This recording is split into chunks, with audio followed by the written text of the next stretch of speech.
Alors, mon métier, c'est un peu particulier. J'ai un parcours académique de recherche, on va dire, je suis chercheur à la retraite. Après ma thèse de doctorat, j'ai créé un laboratoire de recherche, mais un laboratoire de recherche qui est non académique. C'est un laboratoire qui s'appelle La Paillasse et qui se veut totalement ouvert. Donc c'est une association qui propose à qui veut de rejoindre un laboratoire et d'exercer en fait une activité de recherche dans un cadre totalement collaboratif et du coup également de pouvoir innover et créer des projets entrepreneuriaux.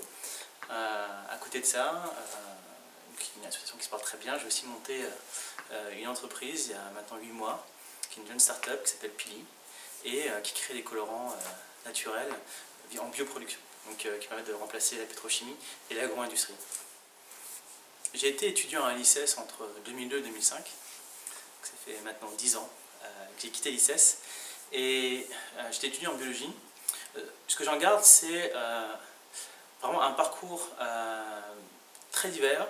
J'ai passé 3 années extraordinaires parce que de par la petite taille en fait, de promotion, on a vraiment pu profiter pleinement en fait, de la diversité des étudiants, pas seulement au sein de notre propre filière, mais au sein des filières en fait, extérieures.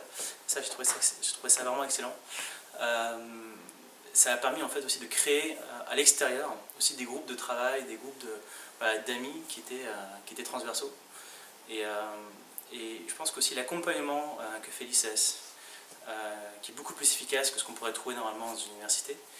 Je pense à moi dans mon cas par exemple, qui était extrêmement brouillon, très très foufou et qui s'intéressait à beaucoup d'autres choses, mais je pense que ça m'a aussi aidé à me canaliser quelque part. Donc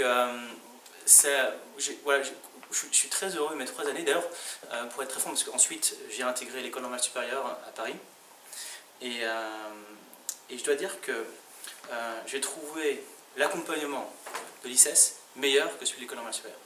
C'est-à-dire qu'à l'école normale supérieure, on s'est retrouvé totalement laissé libre, pas forcément en fait, dans une démarche positive, en fait, mais plutôt par déni, je pense, et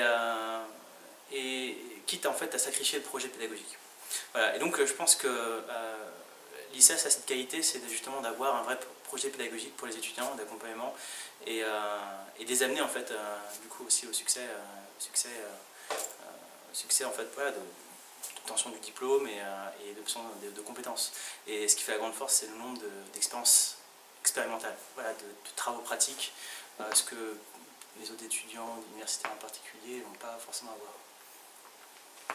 Je pense que le réseau des anciens d'ICES, c'est une bonne chose, parce que c'est difficile de rester en contact avec justement ses anciens amis ou des anciennes connaissances.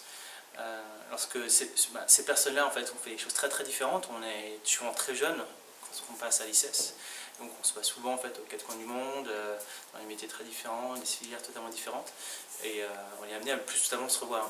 Et on a quand même passé beaucoup de temps ensemble, on a passé des moments de qualité, des premières parfois, voilà, et c'est toujours agréable, je pense, aussi de garder un fil, le fait de pouvoir retrouver plus facilement aussi des personnes qu'on n'avait perdu de vue. Je pense particulièrement en fait, évidemment sur Facebook, essayer de retrouver des personnes qui on ne serait pas forcément amis tout de suite. Voilà, donc non, je pense que concrètement c'est une bonne chose, et particulièrement d'associer ça à des rencontres régulières. C'est-à-dire que la possibilité d'offrir via ce réseau en fait, des alumni aux étudiants, aux anciens étudiants, d'intervenir en fait, au sein de l'ICES par exemple, et d'aider les jeunes étudiants à trouver des opportunités, à les accompagner. Je pense que c'est là, en fait, c'est ce qui fait la force d'un réseau d'alumni en général. C'est en fait les ressources qu'apportent les anciens étudiants vers les nouveaux et qui permettent justement en fait, d'accélérer eux-mêmes en fait, leur croissance.